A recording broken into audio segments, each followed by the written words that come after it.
नमस्कार, हमारा विशेष कार्यक्रम खबर हटकर में आप सभी दर्शकों का बहुत बहुत स्वागत है। मैं हूं असीम मिश्रा। शुरुआत हेडलाइंस के साथ। जापान में शिव भक्तों ने निकाली कांवड़ यात्रा। टोक्यो से सितामा तक कांवड़ियों का उल्लास। जलाभिषेक के लिए बिहार से लाया गया गंगा जल।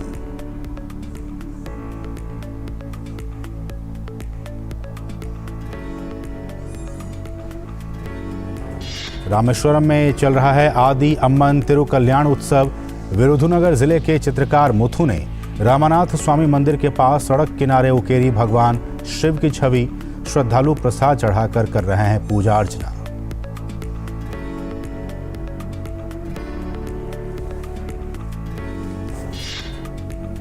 उदयपुर के 80% शारीरिक दिव्यांग की अभूतपूर्व सफलता।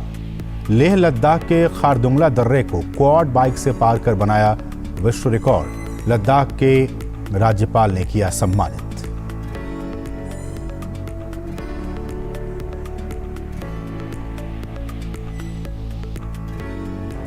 ब्राजील की राजधानी साओ पाउलो में आकर्षण का केंद्र बनी एक फीमेल डॉग बैकपैक और हेलमेट के साथ लेती है बाइक राइडिंग का आनंद। अपने मालिक के साथ असहाय पशुओं को बांटती है खाना।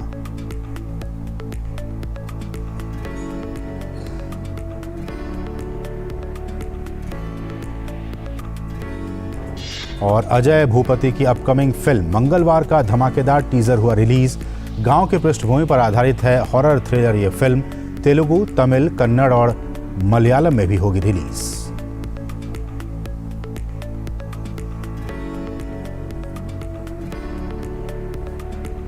और अब बात परंपरा और विरासत की।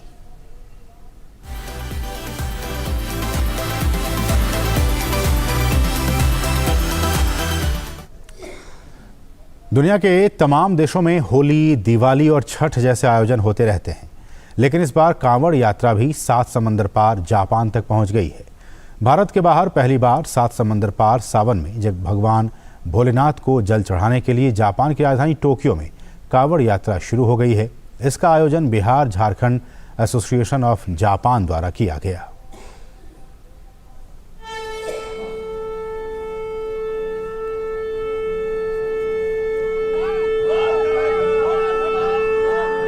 कांवड़ यात्रा भगवान शिव के भक्तों की तरफ से हर साल निकाले जाने वाली एक धार्मिक यात्रा है, जिसके तहत भक्त पावन स्थलों से गंगा जल लेकर शिवलिंग का जलाभिषेक करते हैं। भारत में 4 जुलाई से इस यात्रा का आयोजन चल रहा है। वहीं भारत से हजारों किलोमीटर दूर जापान में भी कांवड़ यात्रा निकाली गई। जापान में ये पहला अवसर था जब कांवड़ यात्रा का आयोजन किया गया। बिहार फाउंडेशन की तरफ से इस पर ट्वीट कर जानकारी दी गई। ट्वीट में बताया गया कि भारत से बाहर पहली बार 7 समंदर पार सावन में भगवान भोलेनाथ को जल चढ़ाने के लिए जापान की राजधानी टोक्यो में कांवड़ यात्रा शुरू हुई। Bihar Jharkhand association of Japan और बिहार फाउंडेशन की पहल पर भारी संख्या में कांवड़िए कांवड़ यात्रा के साथ बम भोले का उद्घोष करते निकले। जापान में भारत के राजदूत सीबी जॉर्ज ने मुख्य अतिथि के तौर पर कांवड़ियों को विदा किया। कांवड़ यात्रा के लिए बिहार के सुल्तानगंज से गंगा जल लाया गया। टोक्यो के फुनाबोरी स्थित श्री राधा कृष्ण मंदिर से कांवड़ यात्रा शुरू हुई। यात्री सीतामा के शिव मंदिर तक कांधे पर पवित्र गंगा जल की कांवड़ लेकर मंदिर तक पहुँचे। वहां गंगा जल से भगवान भोलेनाथ का जलाभिषेक किया गया। रास्ते में जगह जगह भारतवंशियों ने इन कांवड़ यात्रियों का स्वागत किया। कांवड़िए भी भोलेनाथ के जय घोष में डूबकर भक्ति के गीत गाते हुए चल रहे थे। कांवड़ यात्रा के दौरान टोक्यो के सितामा तक कांवड़ियों का उल्लास छाया रहा। जापान में बसे भारतीयों ने यहां पर भारतीय संस्कृति की सुरक्षा को ध्यान में रखते हुए पवित्र सावन माह में भगवान भोलेनाथ का गंगा जल से अभिषेक करने के लिए जापान की राजधानी टोक्यो से कांवड़ यात्रा की शुरुआत कर एक ऐतिहासिक पहल की है। Bureau report, DD news. तो जापान में निकाली गई कांवड़ यात्रा। बढ़ेंगे आगे। रामेश्वरम हिंदुओं का एक पवित्र तीर्थ स्थान है। तमिलनाडु के रामानाथपुरम जिले में स्थित ये तीर्थ हिंदुओं के 4 धामों में से एक है। इसके अलावा यहाँ स्थापित शिवलिंग 12 द्वादश ज्योतिर्लिंगों में से एक माना जाता है। भारत के उत्तर में काशी की जो मान्यता है वही दक्षिण में रामेश्वरम की है। रामेश्वरम में देश ही नहीं विदेश से भी हजारों की संख्या में श्रद्धालु आते हैं।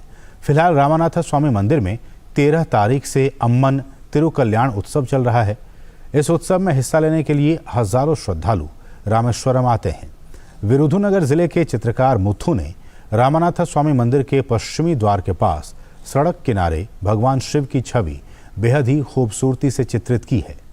आने वाले श्रद्धालु भोले भंडारी के इस छवि की पूजा कर रहे हैं और प्रसाद भी चढ़ा रहे हैं। बता दें कि आदि उत्सव के दौरान कलाकार मुथु हर भगवान की छवि को चित्रित करते हैं। पिछले साल उन्होंने हनुमान जी की एक तस्वीर बनाई थी और इस बार सावन के महीने में उन्होंने भगवान शिव का चित्र बनाकर भक्तों को खुश कर दिया है। और अब जहां चाह वहां राह।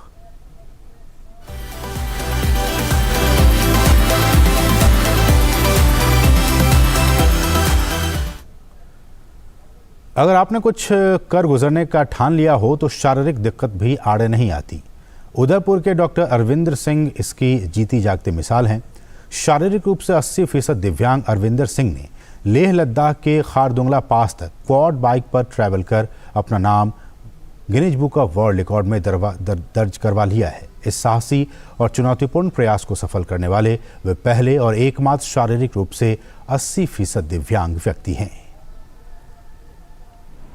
दुर्गम रास्तों पर फर्राटे से क्वाड बाइक चलाते उदयपुर के इस शख्स ने बता दिया कि जीत हिम्मत और हौसले की होती है। कड़ाके की ठंड के बीच लेह लद्दाख के खतरनाक खारदुंगला दर्रा को क्वाड बाइक पर पार करने वाले डॉक्टर अरविंदर सिंह थोड़े बहुत नहीं बल्कि 80% दिव्यांगता से ग्रसित हैं। ऑक्सीजन की कमी के कारण चुनौतीपूर्ण माने जाने वाले इस खारदुंगला दर्रा को पार करने की जब उदयपुर के डॉक्टर अरविंदर सिंह ने ठानी तो एक बार भी अपनी शारीरिक हालत के बारे में नहीं सोचा, बल्कि दृढ़ प्रतिज्ञा कर अपने मिशन पर निकल पड़े। हिम्मत और जुनून के बल पर परचम लहराते हुए दर्रा को फतह कर लिया। जैसे जैसे गाड़ी ऊपर चलाते हैं तो एक उस हाइट से डर लगता है, क्योंकि साइड में रेलिंग भी नहीं है और सड़क भी ऐसी है कि एक दो गाड़ी से ज़्यादा निकल नहीं सकती और ब्लाइंड टर्न्स हैं, तो वो देख के ज़रूर लगता है कि कहीं कुछ हो गया तो क्या होगा। लेकिन फिर बिल्कुल फोकस किया, वहाँ पे एक वाइट लाइन रहती है सड़क के साइड में, तो बिल्कुल उस पर फोकस करते हुए चलाया कि इस वाइट लाइन के हम इधर ही रहेंगे और गाड़ी की स्पीड बहुत ज़्यादा नहीं रखी। खारदुंगला काफी खतरनाक ट्रैक है। यहाँ एक तरफ पहाड़ी तो दूसरी तरफ खाई है। यही नहीं, हिमालय में बारिश की वजह से काफी परेशानियां आई और लैंड स्लाइडिंग के बीच स्क्वाड बाइक बेहद ध्यान से चलाना पड़ा। वहीं ऑक्सीजन की कमी के कारण ध्यान रखना पड़ता था कि कहीं चक्कर आने की वजह से बैलेंस न बिगड़ जाए। फिर भी लेह से खारदुंगला का यह 42 किलोमीटर का ट्रैक सफलतापूर्वक पूरा कर लिया। ऐसा साहसी और चुनौतीपूर्ण कार्य करने वाले पहले और एकमात्र शारीरिक रूप से दिव्यांग व्यक्ति के रूप में world book of world records London में अपना नाम दर्ज करवा लिया। दुनिया के सबसे ऊंचे मोटरेबल शिखर में शामिल इस चुनौतीपूर्ण कार्य करने पर लद्दाख के राज्यपाल डॉक्टर BD मिश्रा ने डॉक्टर सिंह को इस ऐतिहासिक उपलब्धि के लिए विश्व रिकॉर्ड का प्रमाण पत्र प्रदान किया और ट्वीट कर बधाई भी दी। ये मिशन इतना सक्सेसफुल रहा कि जब मैं ट्रैवल कर रहा था उसी समय हमारे पास में कॉल आया और हम लद्दाख के राज्यपाल के पास महामहिम डॉक्टर BD मिश्रा जी ने हमको वहाँ पर बुलाया और सम्मानित किया और ऑफिशियल ट्वीट भी किया। यह पहली बार नहीं है जब डॉक्टर अरविंद ने विश्व स्तर पर अपनी श्रेष्ठता साबित की है। पिछले साल एकेडमिक एक्सीलेंस का अनूठा विश्व रिकॉर्ड बनाया था। उन्हें 123 डिग्रियां, डिप्लोमा और सर्टिफिकेट हासिल करने का गौरव प्राप्त है। इसके अलावा भारत के सबसे प्रतिष्ठित प्रबंध संस्थानों में से एक IIM में टॉप किया है। साथ ही पैरा वर्ग में पिस्टल शूटिंग में राज्य का स्वर्ण पदक भी जीत चुके हैं। Bureau report DD news. और अब बदलती तस्वीर।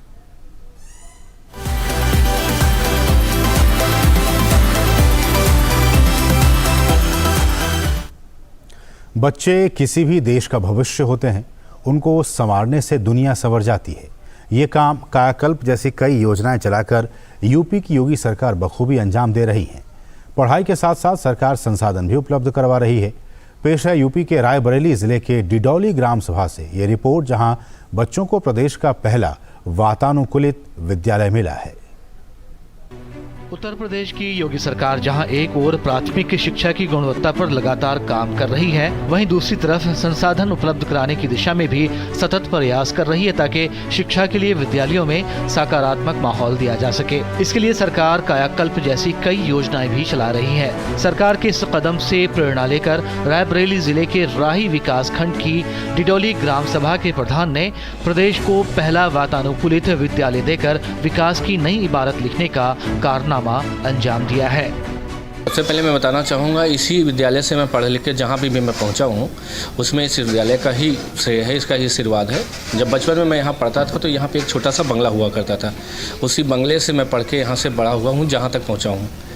तो मेरे मन में हमेशा एक भाव रहा है कि जिस स्कूल ने हमें आज शिक्षा दिया है, जिसकी शिक्षा के कारण आज मैं यहाँ तक पहुँचा हूँ, उस स्कूल की सेवा कर कुछ ऐसा किया जाए कि मुझे उसका कर्ज चुकाने का अवसर मिले। उसी कर्ज को चुकाने के लिए एक छोटा सा मेरा प्रयास है। प्रधान प्रतिनिधि पति राजकुमार सिंह ने बताया कि उन्हें इसकी प्रेरणा योगी सरकार से मिली।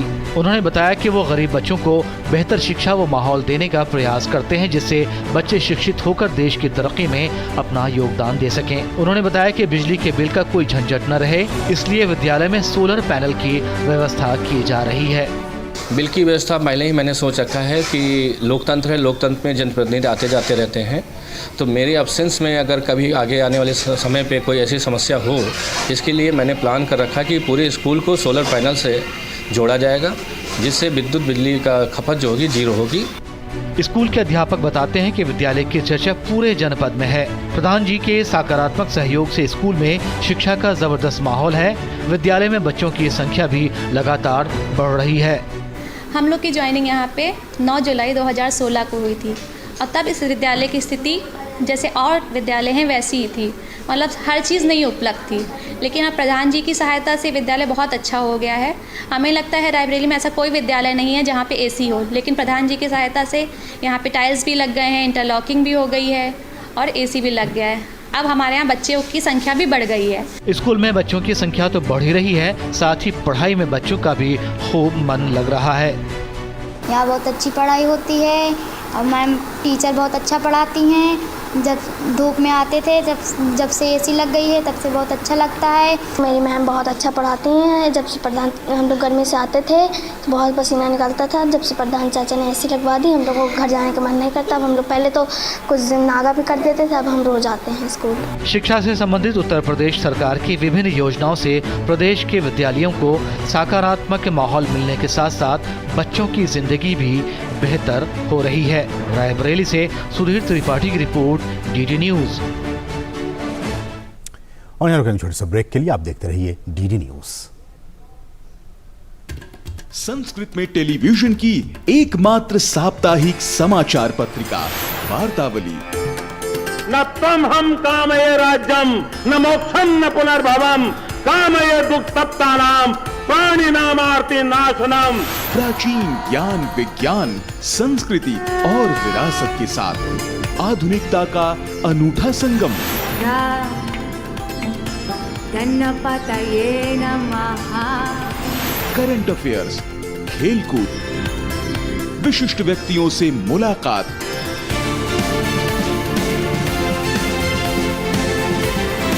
और लोकप्रिय फिल्मी गीत संस्कृत में।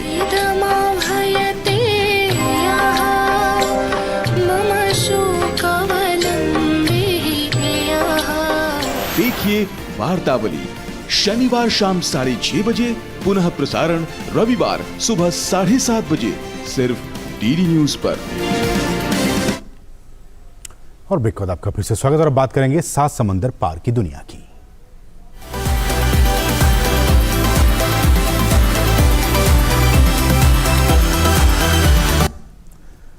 माना जाता है कि जानवरों में मौखिक रूप से खुद को व्यक्त करने की क्षमता नहीं होती है, लेकिन वो अपने कार्यों से खुद की बात दूसरों तक पहुंचाते हैं।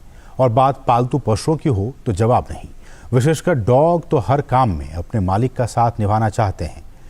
ऐसा ही कुछ हो रहा है इन दिनों ब्राज़ील की राजधानी साओ पाउलो में, जहां एक फीमेल डॉग अपने मालिक के साथ असहाय स्ट्रीट डॉग्स को खाना पहुंचाने का काम कर रही हैं।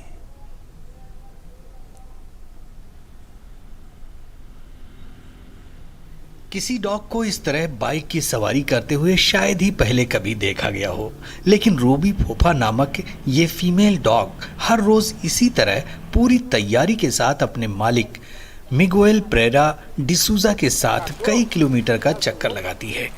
51 वर्षीय डिसूजा एक डिलीवरी मैन है और जब भी वो अपने काम के लिए बाहर निकलते हैं, रूबी इसी तरह उनके साथ होती है। मैंने कभी भी रूबी को उसकी इच्छा के विरुद्ध मोटरसाइकिल पर नहीं बिठाया। वो हमेशा बाइक की सीट पर बैठती है। वो हमेशा बाहर जाने के लिए तैयार रहती है और मैं हर डिलीवरी पर उसे अपने साथ ले जाता हूँ। मिगुएल प्रेरा डिसूजा एक पशु प्रेमी है। कोरोना महामारी के दौरान उन्होंने असहाय स्ट्रीट डॉग्स के लिए फ्री फूड डिलीवरी का काम शुरू किया था। पहले वो हर दिन 1 किलोग्राम डॉग फूड डोनेट करते थे। समय के साथ उनकी इस पहल को लोगों का समर्थन मिला। अब वो हर रोज 7 टन से अधिक पशु आहार बांटते हैं। खास बात यह है कि इस पूरे काम में रूबी डिसूजा का साथ एक मजे हुए कार्यकर्ता की तरह देती है।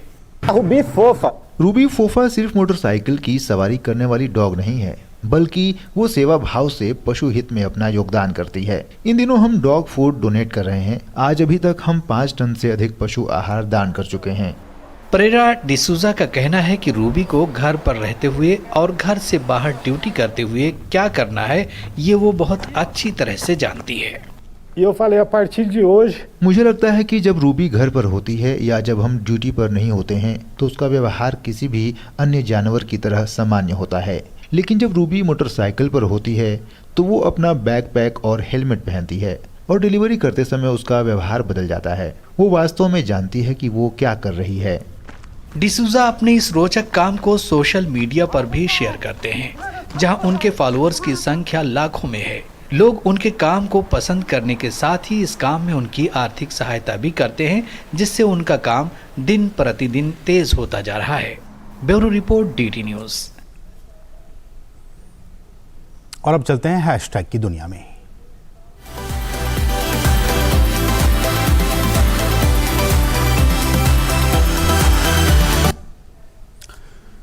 इंसानी नहीं, पशु पक्षी और जानवरों को भी मस्ती खूब भाती है। ये बात और है कि आदमी अपनी ज़िंदगी में इतना व्यस्त है इंसान कि वो पशु पक्षियों की मस्ती को अप्रिशिएट ही नहीं कर पाता। लेकिन आज हम आपको एक ऐसा वीडियो दिखा रहे हैं जिसको देखकर आप भी बिना मुस्कुराए नहीं रह पाए होंगे। दरअसल शेर जंगल का राजा तो है ही, साथ में सबसे खतरनाक जानवर भी है। यही वजह है कि बाकी जानवर शेर से दूरी बनाते ही नजर आते हैं, लेकिन कभी कभार कैमरे में कुछ ऐसे नज़ारे रिकॉर्ड हो जाते हैं जिनको देखकर लोग हैरान रह जाते हैं। हाल ही में कुछ ऐसा ही सीन एक जू की नहर में देखने को मिला। यहाँ एक बत्तख ने बाघ के साथ जमकर मस्ती की है। बाघ और बत्तख का ये वीडियो सोशल मीडिया पर खूब वायरल हो रहा है।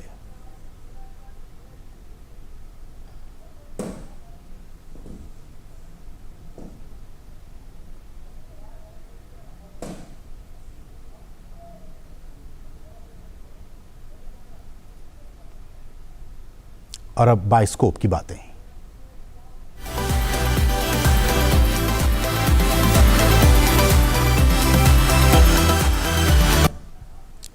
ब्लॉकबस्टर फिल्म RX-100 देने वाले निर्देशक अजय भूपति की एक और दक्षिण भारतीय फिल्म मंगलवार का टीजर रिलीज हो चुका है। इससे पहले फिल्म का फर्स्ट लुक सोशल मीडिया पर जारी किया गया, जिसमें पायल राजपूत का लुक काफ़ी वायरल हुआ था।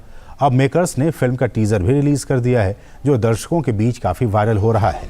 फिल्म मंगलवार के टीजर में भी एक्ट्रेस पायल राजपूत नजर आ रही हैं। साथ ही फिल्म के टीजर में श्रवण रेड्डी, चैतन्य कृष्णा, नंदिता श्वेता, अजय घोष, लक्ष्मण और कई अन्य लोगों की भी झलक देखने को मिल रही है। गौरतलब है कि फिल्म मंगलवार का पोस्ट प्रोडक्शन चल रहा है। मंगलवार 90 के दशक की पृष्ठभूमि पर आधारित एक दुर्लभ एक्शन थ्रिलर है। ये कच्चे देहाती दृश्यों और भावनाओं के साथ हमारे जन्म से जुड़ा रहता है। कहानी में 30 पात्र हैं और प्रत्येक पात्र को फिल्म की बड़ी योजना में एक निश्चित स्थान मिला है। कंतारा फेम अजनीश लोकनाथ इस फिल्म के लिए संगीत दे रहे हैं और इस तरह बैकग्राउंड स्कोर फिल्म का एक प्रमुख आकर्षण होगा। हालांकि अभी तक इस फिल्म के रिलीज डेट की घोषणा नहीं हुई है, लेकिन फिल्म के टीजर को देखने के बाद फैंस में इसके लिए एक्साइटमेंट और भी बढ़ गई है।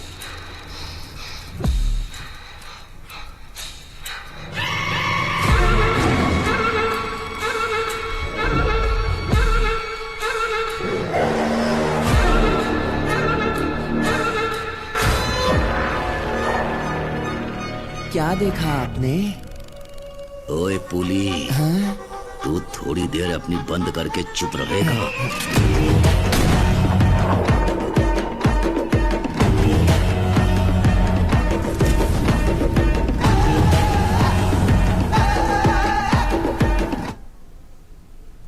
और हाल ही में एंटरटेनमेंट वन ने अपनी एक्शन थ्रिलर द क्रिएटर का ट्रेलर जारी कर दिया, जो 29 सितंबर को सिनेमाघरों में रिलीज होगी। फिल्म में जॉन डेविड वॉशिंगटन, गेमा चैन, केन वतनबे, स्टर्गिल सिम्पसन, मैडेलिन यूना वाइल्स और एलिसन जेनी शामिल हैं। When the war started, they protected me. Took better care of me than humans would have. They're not people, Maya. The creator एक आगामी अमेरिकी science fiction action thriller film है। इसका निर्देशन गैरेथ एडवर्ड्स ने किया है, जबकि पटकथा एडवर्ड्स और क्रिस विट्स द्वारा लिखी गई है। फिल्म में John David Washington, Gemma Chan, Ken Watanabe, Sterling Simpson, newcomer Madeleine Yuna Voyles और अकादमी पुरस्कार विजेता एलिसन जेनी ने अभिनय किया है।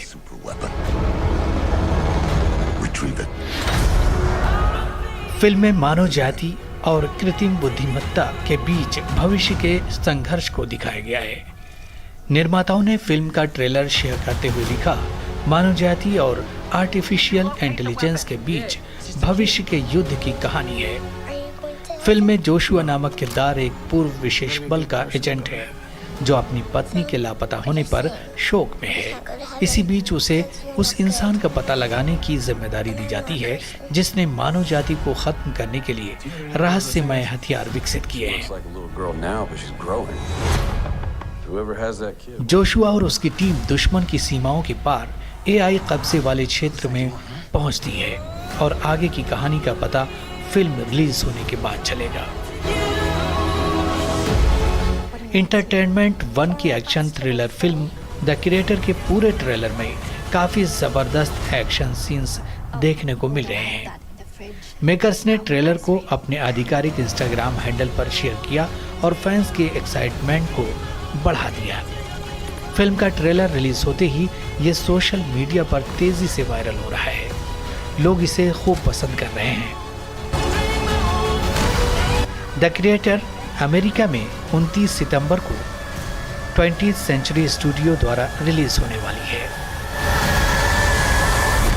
Bureau report, DD news.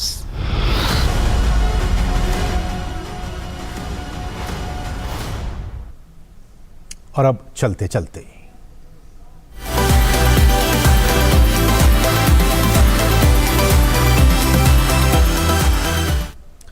और चलते चलते हम आपको छोड़े जाते हैं ब्रिटेन में स्काई डाइव के मनमोहक दृश्यों के साथ, जहां आकाश में करतब दिखाने वाले 41 जांबाजों ने 193 किलोमीटर प्रति घंटे की रफ्तार से छलांग मारकर ब्रिटेन में एक नया रिकॉर्ड बनाया है। आप देखिए इन तस्वीरों को और हमें दीजिए अनुमति।